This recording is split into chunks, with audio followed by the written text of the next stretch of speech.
Hello, કેવું ચાલે છે ભણવાનું છોકરાઓ? બરાબર ને? તમારી માસ્ટર ટેસ્ટ ડિક્લેર થઈ ગઈ નવેમ્બરમાં ને? બરાબર, સરસ તૈયારી કરજો હો. આપણે ગણતરીનો મૂળભૂત સિદ્ધાંત એ સમજાતા અને એના ઉદાહરણ ટેક્સ્ટ બુકમાંથી પૂરા કર્યા હતા.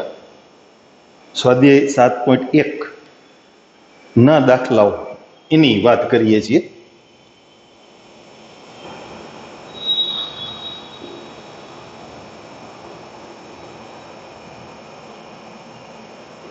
પેલો દાખલો: નીચેની શરતો અનુસાર 1, 2, 3, 4 અને 5 અંકોનો ઉપયોગ કરી 3 અંકોની કેટલી સંખ્યા બનાવી શકાય? અંકોનું પુનરાવર્તન કરવાની અનુમતિ છે અને બીજું, અંકોનું પુનરાવર્તન કરવાની અનુમતિ નથી. બે પ્રશ્નોના જવાબ આપવાના છે. આપણે 1, 2, 3, 4, 5 એમ કુલ 5 અંકોની મદદથી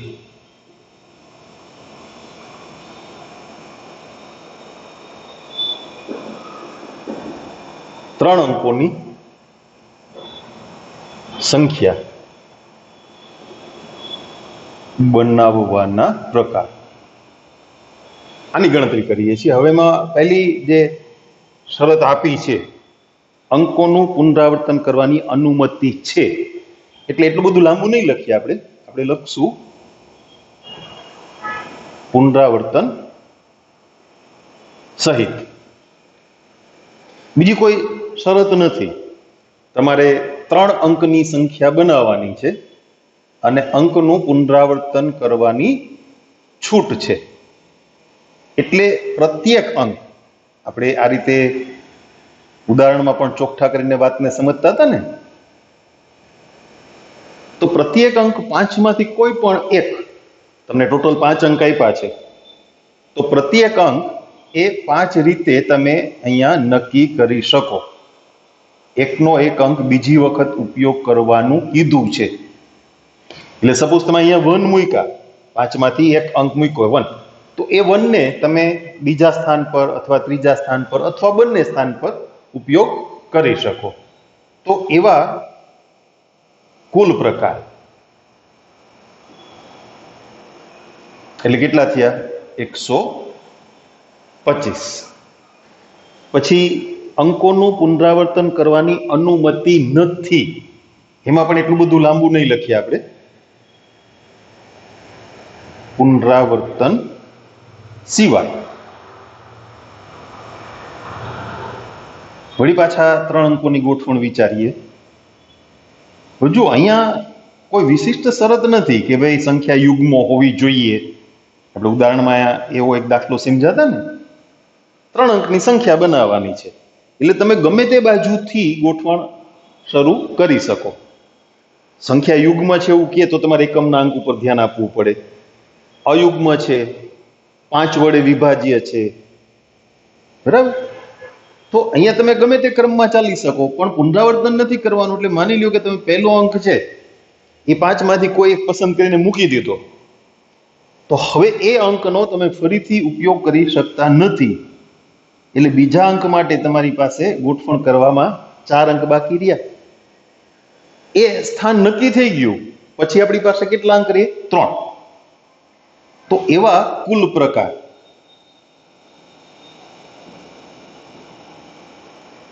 કેટલા થયા? 60. એમાં 2 વધારાની વાતો આપણે એડ કરીએ. તમારી રકમમાં નથી, જસ્ટ ફોર પ્રેક્ટિસ. પુનરાવર્તન સિવાય યુગ્મ સંખ્યાઓ,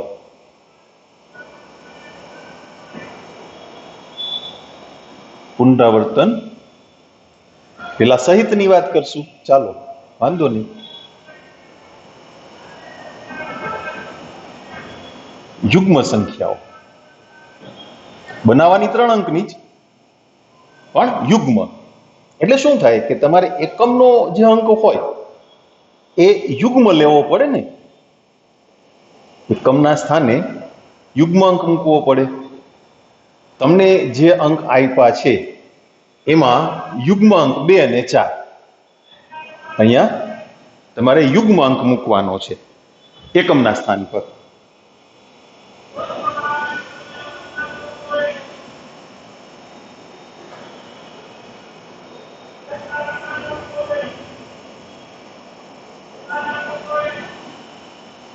આ એકમનું સ્થાન છે, બરાબર.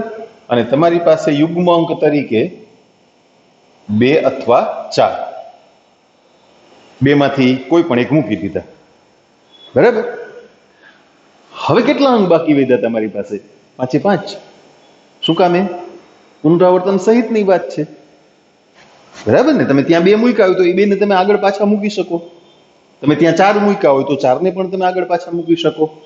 પુનરાવર્તન સહિત હોય એટલે 5 અંકનો છેલ્લે શરત મુજબ યુગ્મ સંખ્યા માટે તમે કોઈ પણ અંક ના મૂકી શકો. 2 અથવા 4 માંથી જ કોઈ એક મૂકવો પડે. બાકીના તો રાબેતા મુજબ 5 માંથી ગમે તે પુનરાવર્તન કરવાની છૂટ છે. 5 5 25 દુ 50. સોરી, ચોથું.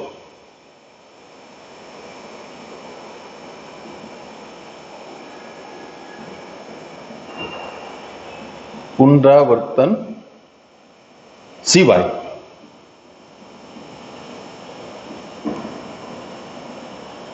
યુગ્મ સંખ્યાઓ. યુગ્મ સંખ્યાઓ બનાવવાની, પણ અંકનું પુનરાવર્તન કરવાનું નથી. એટલે ત્રીજા પ્રકાર મુજબ એકમનો જે અંક છે ને એ તો યુગ્મ જ રાખવો પડે, તો જ સંખ્યા યુગ્મ થાય ને. એટલે એકમના સ્થાને યુગ્મ અંક, અને કેમાંથી પસંદ થશે? 2 અથવા 4 માંથી. એટલે 2 પ્રકાર. જે અંક તમે ઉપયોગમાં લઈ લીધો છે એ પાછો ઉપયોગમાં નહીં લઈ શકો, એટલે હવે તમારી પાસે અંક વધ્યા કેટલા? 4. 5 માંથી 1 ઓછો થઈ ગયો ને. તમારે પુનરાવર્તન નથી કરવાનું, એ અંક ફરીથી ઉપયોગમાં લેવાનો નથી. આ સ્થાન દશકનું સ્થાન તમે નક્કી કરી લીધું, એટલે 2 અંક ઓછા થઈ ગયા, એકમનો અને દશકનો. એટલે હવે આપણી પાસે અંક વધ્યા કેટલા? 3. તો આવા કુલ પ્રકાર 4 તેરી 12, 12 દુ 24. ગણીએ, થાકી ના જતા હો.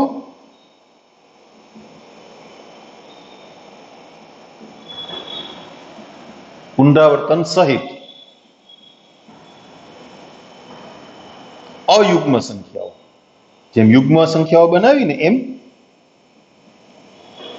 અયુગ્મ સંખ્યાઓ બનાવવી છે. 3 અંકની પણ અયુગ્મ સંખ્યાઓ. એટલે એકમના સ્થાને તમારે અયુગ્મ અંક મૂકવો પડે. જોઈએ, ચાલો. આ એકમનું સ્થાન, અહીંયા અયુગ્મ અંક મૂકવાનો ને. અયુગ્મ અંક તરીકે તમારી પાસે છે 1, 3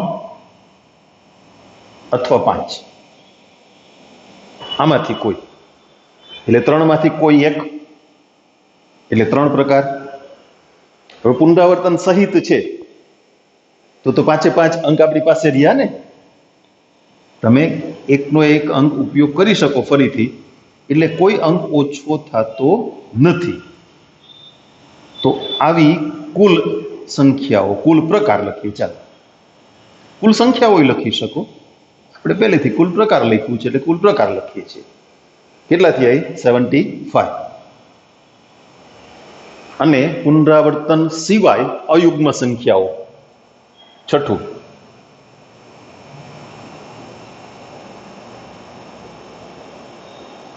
પુનરાવર્તન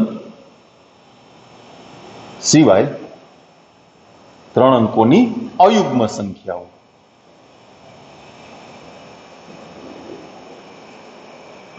એટલે વળી પાછું એકમના અંક તરીકે તો તમે 1, 3 અથવા 5 માંથી કોઈ એક મૂકી શકો.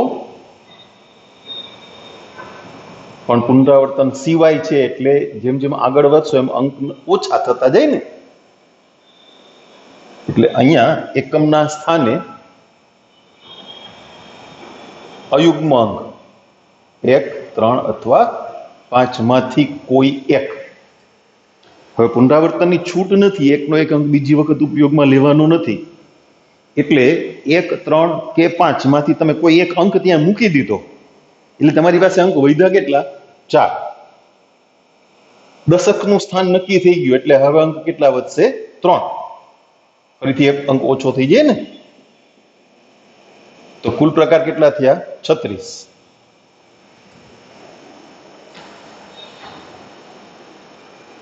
આવા અલગ અલગ રીતે પ્રશ્નો તમારી સામે આવી શકે, એટલે આપણે વધારાના, તમારી ટેક્સ્ટબુકમાં 2 જ પ્રશ્નો હતા, આપણે વધારાના 4 પ્રશ્નો ગણ્યા. બરાબર? ઓકે.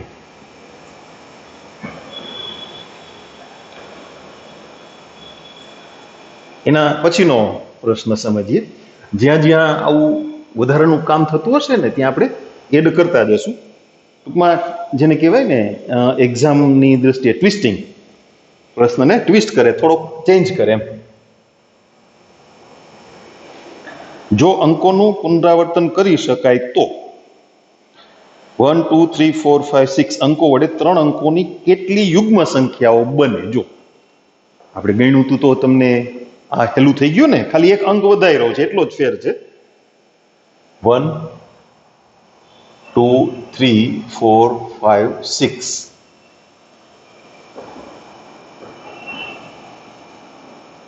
અંકોની મદદથી. એમાં પણ એવું કરીએ આપણે 3 અંકની સંખ્યા બનાવવાની છે, બધું ગણી લઈએ. ચાલો, પહેલું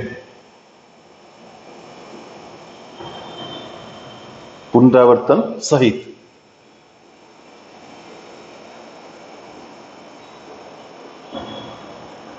ત્રણ અંકોની સંખ્યા બનાવવાના કુલ પ્રકાર એ નીચે લખશું આપણે. પુનરાવર્તન સહિત કોઈ શરત નથી, 3 અંકની સંખ્યા એટલે પ્રત્યેક અંક તમે 6 માંથી 1, બરાબર ને?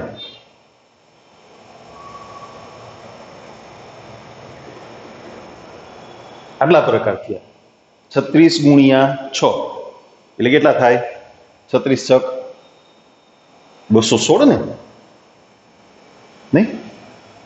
36 દુ 72, 72 તેરી 216. આ કેલ્શિયમ ગણી લેજો, આપણે કઈ નથી કરવું. હાલો,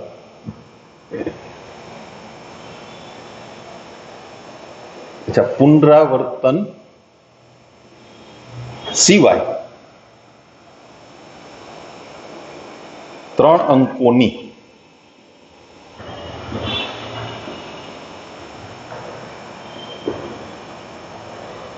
સંખ્યા બનાવવાના કુલ પ્રકાર. હવે પુનરાવર્તન સિવાય છે, બીજી કોઈ શરત નથી, એટલે તમે ગમે તે સાઈડથી શરૂ કરી શકો. એકમનાંકથી શરૂ કરો તોય ચાલે અને શતકનાંકથી શરૂ કરો તોય ચાલે. યુગ્મ અયુગ્મ એવી કોઈ શરત નથી, બરાબર? પહેલો અંક 6 રીતે પુનરાવર્તન નથી કરવાનું એટલે 1 ઓછો, વળી પાછો 1 ઓછો, 120. મેઇન પ્રશ્ન રહી ના જાય. પુનરાવર્તન સહિત યુગ્મ સંખ્યાઓની વાત છે ને. હાલો, આ પુનરાવર્તન સહિત યુગ્મ સંખ્યાઓ.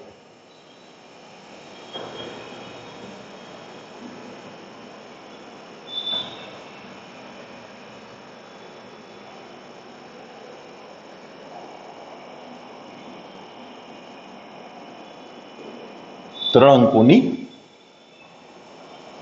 યુગ્મ સંખ્યા બનાવવાના કુલ પ્રકાર. હવે યુગ્મ શબ્દ આવે એટલે એકમના અંક પર રિસ્ટ્રિક્શન આવી જાય ને. તમારે શરૂઆત ત્યાંથી કરવી પડે, એકમના અંકથી. કારણ કે જે સંખ્યાનો એકમનો અંક યુગ્મ હોય એ સંખ્યા યુગ્મ કહેવાય. એટલે એકમના સ્થાન પર તમારે યુગ્મ અંક જોઈએ છે. તમને આપ્યા છે એમાં યુગ્મ અંક કેટલા? 3, 2, 4, 6. એટલે આમાંથી કોઈ પણ એક તમે લેશો ને. હવે પુનરાવર્તન સહિત કીધું એટલે તમારી પાસે જે 6 અંક છે એમાંથી એક ઓછો નથી થતો, તમે રીયુઝ કરી શકો છો ને. એટલે અહીંયા 6, અગેન અહીંયા પણ 6.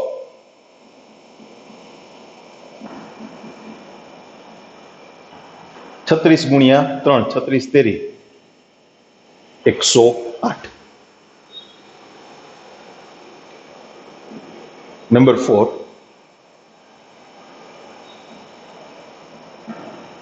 પુનરાવર્તન સિવાય 3 અંકોની યુગ્મ સંખ્યા બનાવવાના કુલ પ્રકાર.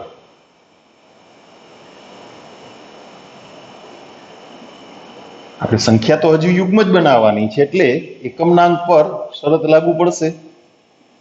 જે એકમનો અંક છે એ યુગ્મ હોવો જોઈએ ને. એટલે 2, 4, 6 માંથી પણ પુનરાવર્તન નથી કરવાનું, એટલે એકનો એક અંક બીજી વખત ઉપયોગમાં લેવાનો નથી.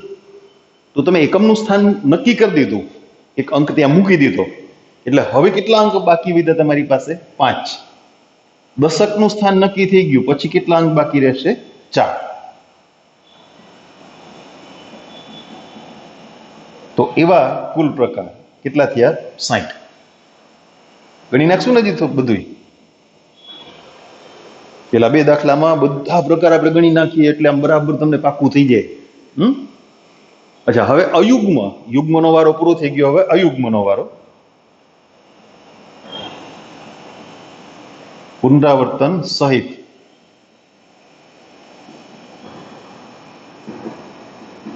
ત્રણ અંકોની અયુગ્મ સંખ્યા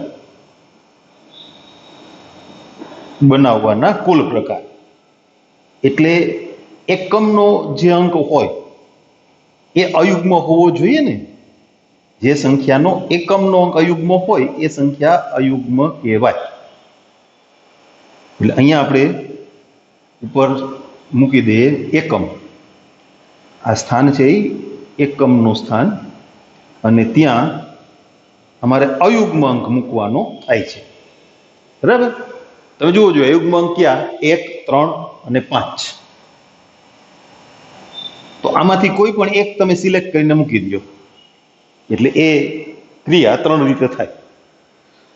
પુનરાવર્તન સહિત ગણીએ છીએ એટલે તમે દરેક અંકનો ગમે એટલી વખત ઉપયોગ કરી શકો છો. તમારી પાસે 6 અંક છે એટલે અહીંયા 6, અહીંયા 6. તો એવા કુલ પ્રકાર 108. અને છેલ્લે પુનરાવર્તન સિવાય છઠ્ઠું, પુનરાવર્તન સિવાય 3 અંકોની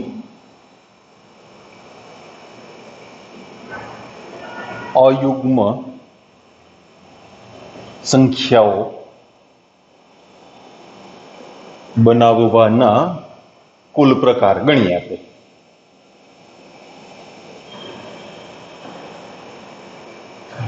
શતકનો અંક, દશકનો અંક, થોડુંક મોટું ખાનું કર્યું છે, આમ સરખું લખાય ને એમ. અયુગ્મ અંક 1, 3, 5.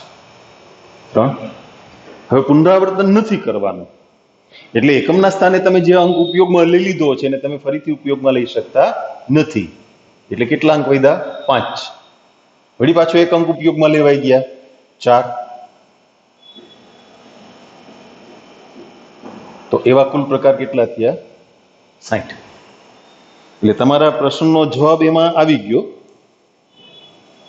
પુનરાવર્તન સાથે 3 અંકોની યુગ્મ સંખ્યાઓ, પુનરાવર્તન સહિત 3 અંકોની યુગ્મ સંખ્યાઓ. ત્રીજું, તમને પ્રશ્ન જે પૂછ્યો છે એ 3 નંબરમાં એનો જવાબ છે. એક જ પ્રકારના 2 દાખલા ગણ્યા આપણે. ફેર કેટલો? પેલા દાખલામાં 5 અંક હતા, બીજા દાખલામાં 6 અંક હતા. હવે આવડી જાય ને? 7 અંક હોય કે 8 અંક હોય તો આંકડાઓ બદલાશે, શરતો જેમ છે એમ જ રહીએ. બરાબર?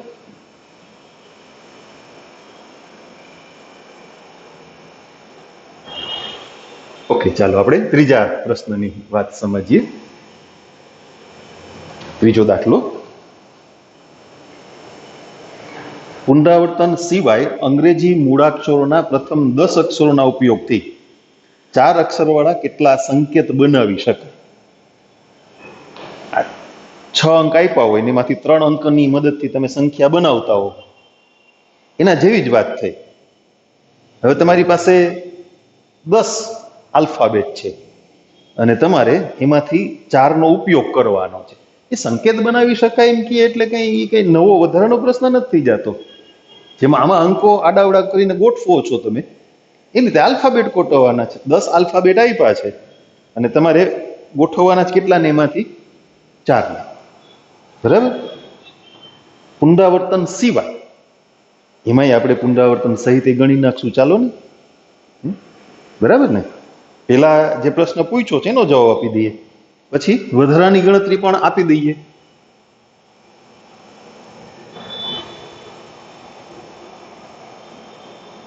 પ્રથમ 10 અંગ્રેજી મૂળાક્ષરોની મદદથી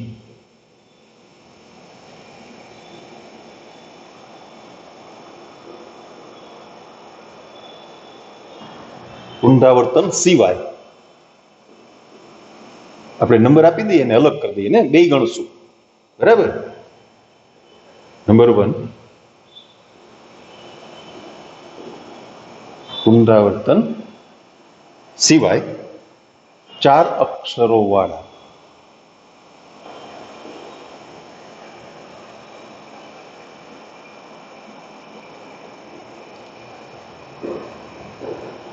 સંકેત બનાવવાના કુલ પ્રકાર. એમાં કોઈ જાતની શરત નથી, એટલે તમે ગમે તે બાજુથી શરૂ કરી શકો. ડાબી બાજુથી શરૂ કરીને જમણી બાજુ જાઓ તોય ચાલે, ને જમણી બાજુથી ડાબી બાજુ આવો તોય ચાલે. તમારી પાસે 10 અક્ષરો છે એટલે 10 માંથી કોઈ એક અહીંયા મૂકો. પુનરાવર્તન કરવાનું નથી એટલે એક મૂળાક્ષર મુકાઈ ગયો ત્યાં, એ પાછો નથી ઉપયોગ કરવાનો, એટલે બાકી રહેશે 9, પછી 8, પછી 7.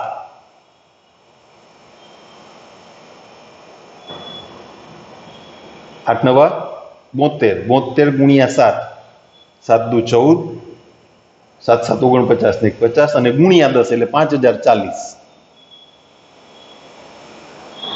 આ પુનરાવર્તન સિવાય થયું. તો પુનરાવર્તન સાથે હોય તો શું થાય? તો કે દરેક સ્થાન છે ને તમે 10 પ્રકારે નક્કી કરી શકો.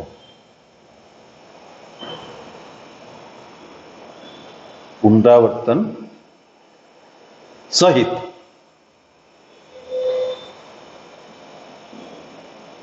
ચાર અક્ષરો વાળા સંકેત બનાવવાના કુલ પ્રકાર. પુનરાવર્તન કરી શકાતું હોય એટલે એકનો એક આલ્ફાબેટ તમે 4 જગ્યાએ ઉપયોગ કરવો હોય તો કરી શકો ને, રિયુઝ કરી શકો. એટલે પ્રત્યેક સ્થાન તમે 10 રીતે નક્કી કરી શકો. 10 માંથી 1, પાછું 10 માંથી 1, પાછું 10 માંથી 1 અને પાછું 10 માંથી 1.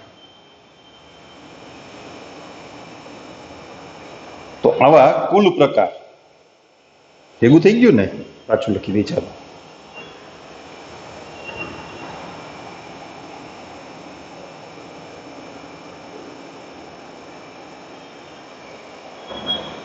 એક, બે, ત્રણ, 4 મીંડા 10,000.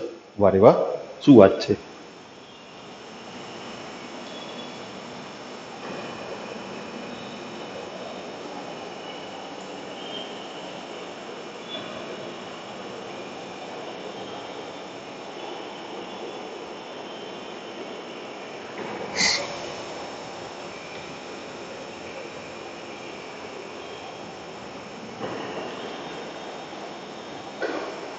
ચોથો પ્રશ્ન જોઈએ.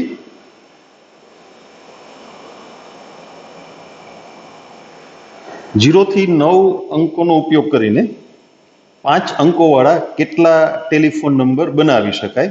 દરેક નંબરની શરૂઆત સંખ્યા 6 7 થી થાય છે તથા અંકોનું પુનરાવર્તન થતું નથી. જેના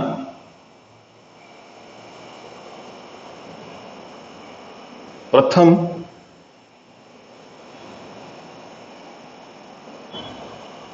2 અંક તરીકે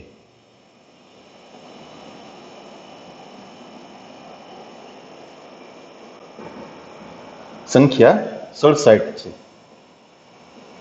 તેવા 0 થી 9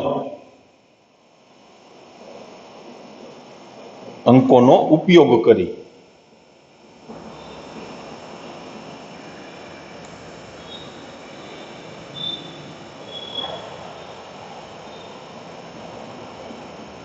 પુનરાવર્તન સિવાય 5 અંકોવાળી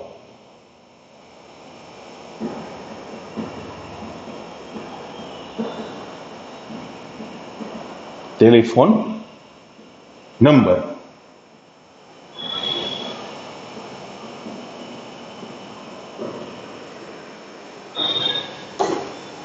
હેલું છે, એમાં કાંઈ નથી. જો એક તો પહેલી વાત એ કે તમારી સંખ્યા કેટલા અંકની છે? 5 અંકની. ઓકે, આપણને 5 અંકોવાળા ટેલિફોન નંબર બનાવવાનું કીધું ને. ટેલિફોન નંબર એટલે સંખ્યા 1 2 3 4 અને 5. ઓકે, પણ એમાં પેલા 2 નંબર છે એ નક્કી છે. પેલા 2 અંક 67 થી શરૂ થવો જોઈએ એટલે પેલો અંક 6 અને બીજો 7. હવે પુનરાવર્તન કરવાની છૂટ નથી એટલે 6 અને 7 નો ઉપયોગ તમે ના કરી શકો. તમારી પાસે ટોટલ અંક કેટલા છે? 10. 0 થી 9 એટલે 10 થાય ને. એમાંથી 6 અને 7 નીકળી ગયા. શું કામ નીકળી ગયા? પુનરાવર્તન સિવાય એવો શરત મૂકેલી છે ને, એ આપણને કીધું છે. એટલે તમે 6 અને 7 નો ફરીથી ઉપયોગ કરી શકતા નથી. તો હવે તમારી પાસે અંક વધ્યા કેટલા? 8. બરાબર. તો અહીંયા 8 માંથી કોઈ એક. હવે કેટલા વધ્યા? 7. એક એક ઓછો થતો જાય ને, અને પછી 6 છે ને. સરળ. ધ્યાનથી સમજો. તમારે 5 અંકની સંખ્યા બનાવવાની છે. એમાં પેલા 2 અંક છે એ નિશ્ચિત કે આપી દીધા છે, 6 અને 7, અને શરત મૂકી છે અંકનું પુનરાવર્તન કરવાનું નથી. બરાબર ને? એટલે આવો પ્રશ્ન થઈ ગયો. આમ જોઈએ ને તો તમારી પાસે 0 1 2 3 4 5 8 9 આટલા અંક છે. ગણી લ્યો છે કેટલા થયા. આ 5 5 ને 2 7 ને 8 અંક થયા. 8 અંકની મદદથી 3 અંકવાળી સંખ્યા બનાવવાની, પણ અંકનું પુનરાવર્તન કરવાનું નથી. થઈ ગયું ને? 8 7 6. બરાબર છે. અચ્છા, 7 6 42 ગુણ્યા 8, 8 દુ 16, 8 ચોક 32 ને 1 33. એટલે પ્રકાર કેટલા થયા? 336. આ તો બહુ સરળ પ્રશ્ન હતો, હે ને?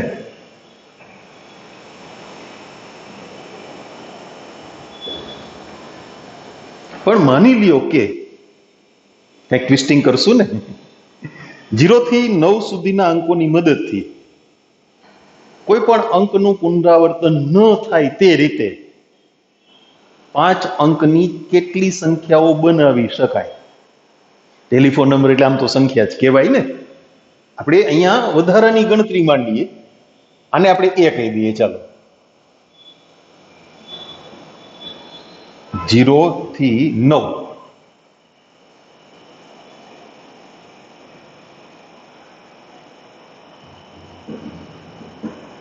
અંકોની મદદથી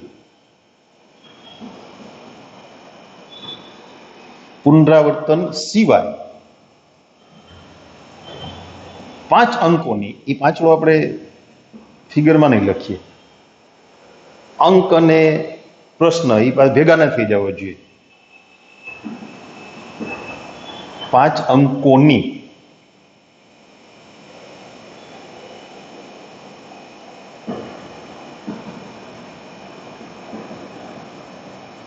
સંખ્યા બનાવવાના કુલ પ્રકાર. જોજો આ વસ્તુ આપણે પેલા બે દાખલા ગણ્યા એના કરતા થોડીક જુદી છે, ડિફરન્ટ. સમજાવું કેમ ડિફરન્ટ છે. તમારે 5 અંકની સંખ્યા બનાવવાની છે, ઈ પાકું છે. 1 અંક, 2 અંક, 3 અંક, ખાના ખૂટ્યા છોકરાઓ, કાંઈ વાંધો નહીં, એને એક્સટેન્ડ કરી દો. ઓકે, 4 અંક અને 5 અંક. આપણે પેલા બે દાખલા ગણ્યા એના કરતા જુદું શું કામ છે, ક્યાં જુદું પડે છે એ વાત સમજીએ. એ પણ અગત્યનું છે. તમને જે અંક આપ્યા છે ને એમાં 0 નો સમાવેશ થયો. હવે તમે આ 5 અંકની સંખ્યા બનાવો, એમાં જો પ્રથમ સ્થાન પર તમે 0 ની પસંદગી કરી લ્યો તો એ તમારી સંખ્યા 5 અંકની ન કહેવાય, 4 અંકની સંખ્યા થઈ જાય. એટલે જેમ યુગ્મ સંખ્યા બનાવવાની વાત હોય તો એકમના સ્થાન પર યુગ્મ અંક હોવો જોઈએ, અથવા અયુગ્મ સંખ્યા બનાવવાની વાત હોય તો એકમના સ્થાન પર અયુગ્મ અંક હોવો જોઈએ. એમ આપેલા અંકોમાં 0 નો સમાવેશ થતો હોય, શૂન્ય આપેલા હોય, તો એ વખતે એ શૂન્ય પ્રથમ અંક તરીકે તમે મૂકી શકતા નથી, કારણ કે તો એ સંખ્યા 5 અંકની ના થાય, એ થઈ 4 અંકની. એટલે અહીંયા આપણી શરત આવશે શૂન્યેતર. એનું એકમ દશકમાં માપવાની જરૂર નથી, પેલો અંક છે એ શૂન્યેતર રહેવો જોઈએ. બરાબર? તો આપણી પાસે કુલ 9 અંક વધ્યા ને, આપ્યા છે 10, એમાંથી 0 કાઢી નાખો એટલે 9. હવે પુનરાવર્તન સિવાય કીધું, જો હજી સમજો બરાબર. તમે 0 ને પ્રથમ સ્થાન પર નથી મૂકી શકતા, બીજા સ્થાન પર તો લેવાય ને. 10 છે એ તો 2 અંકની સંખ્યા કહેવાય ને, 0 1 છે એ 1 અંકની સંખ્યા કહેવાય, પણ 10 તો 2 અંકની જ કહેવાય ને. 0 બીજા સ્થાને આવે તો આપણને વાંધો નથી. એટલે બીજા સ્થાન માટે વળી પાછા 9 અંક જ બાકી રહ્યા. એક શૂન્યેતર અંક એ મુકાઈ ગયો, બરાબર?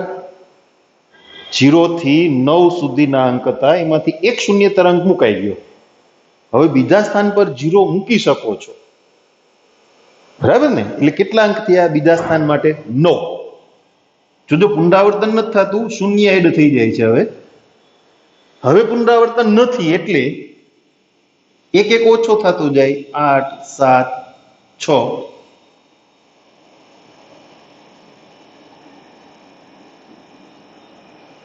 તો આ તો ગણવું પડશે ને, આટલો મોટો ગુણાકાર.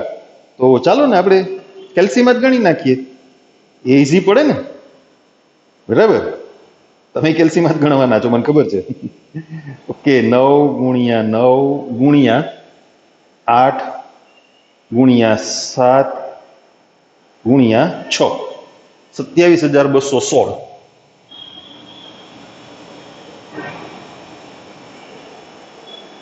સમજાય એવું છે ને? અચ્છા, એમાં પુનરાવર્તનની છૂટ આપવામાં આવે તો શું થાય? શૂન્યેતર અંક પેલો મૂકવાનો એ તો પાકું જ છે. 0 થી 9 અંકોની મદદથી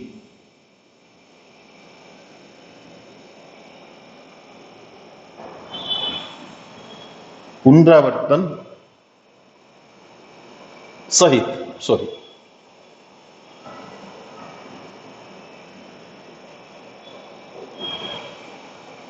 5 અંકોની સંખ્યા બનાવવાના કુલ પ્રકાર.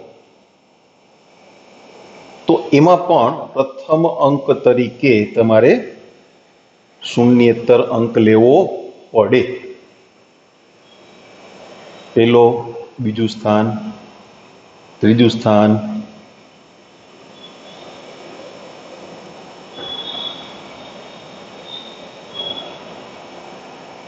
ચોથું અને પાંચમું.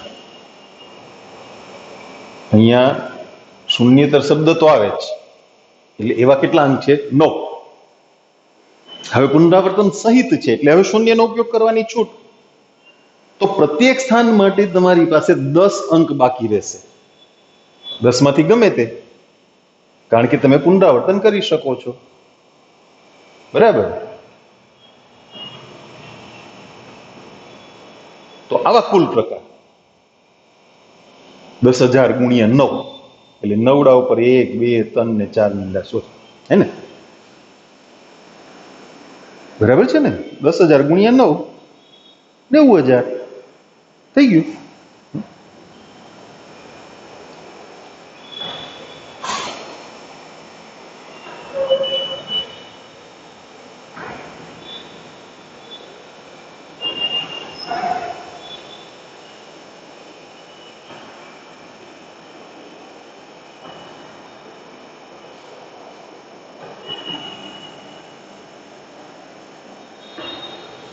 પાંચમો દાખલો ગણીએ. એક સિક્કો 3 વખત ઉછાળવામાં આવે છે અને પરિણામ નોંધવામાં આવે છે. કેટલા શક્ય પરિણામો હશે? સિક્કાને એક વખત ઉછાળતા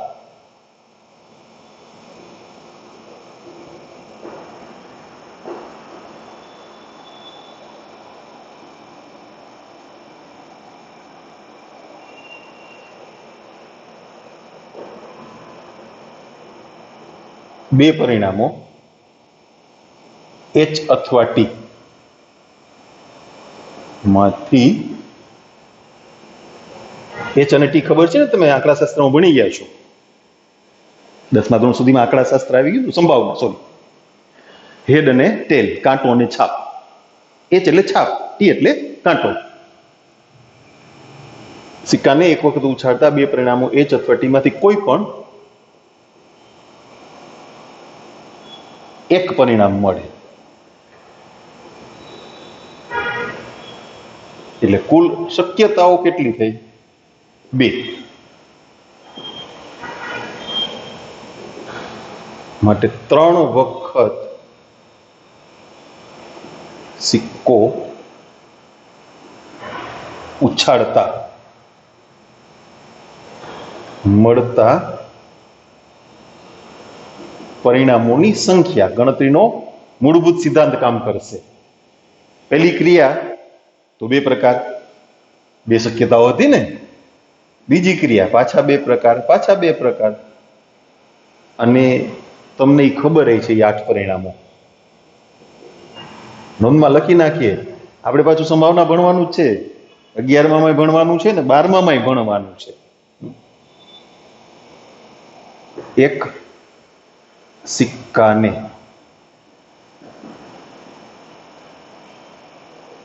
ત્રણ વખત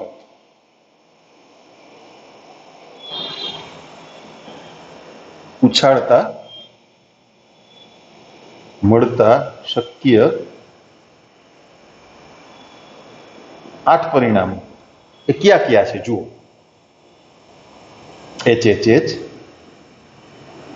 HHT, HTH, THH, TTH, THT, HTT અને TTT. આવતું હતું ને 10મા ધોરણમાં, સંભાવનામાં આવી ગયું.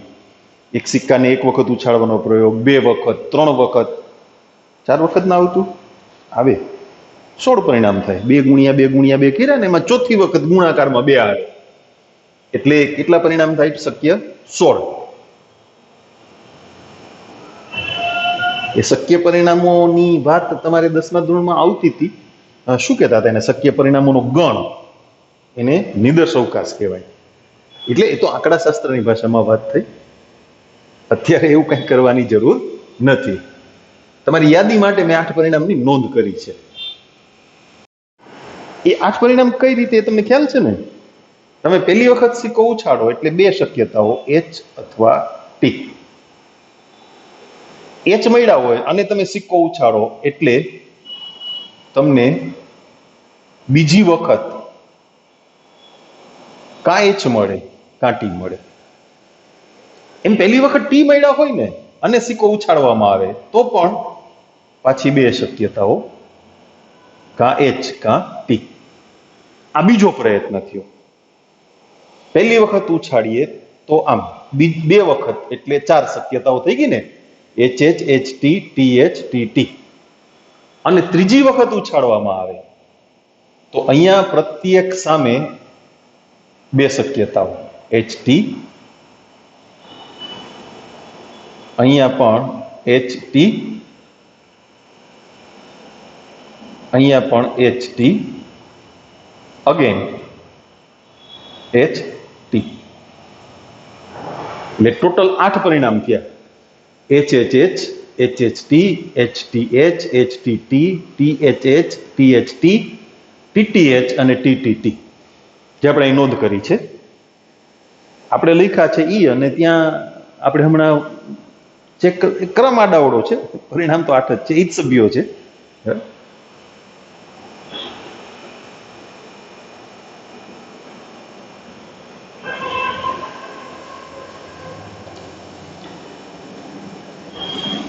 છઠ્ઠો દાખલો.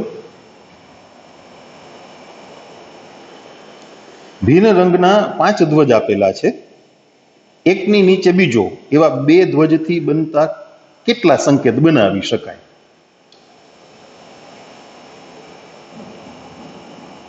ભિન્ન રંગના, આવો દાખલો તો ઉદાહરણમાં 2 વખત આવી ગયો છે ને. રંગના 5 ધ્વજમાંથી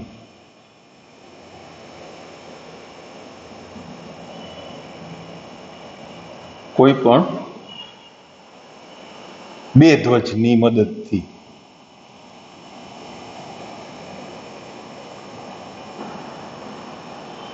એકની નીચે બીજો, એ મુજબ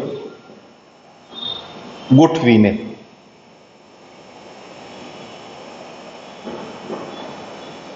સંકેત બનાવવાના કુલ પ્રકાર. એકની નીચે બીજો ધ્વજ ગોઠવવાનો છે ને. આજે આપણે ધ્વજને આડા ગોઠવ્યા, એટલે ઓલા ત્રિકોણિયા નથી કર્યા, આવું કર્યું છે. આપણો રાષ્ટ્રધ્વજ હોય ને એ શેપમાં, આમ એકની નીચે બીજો.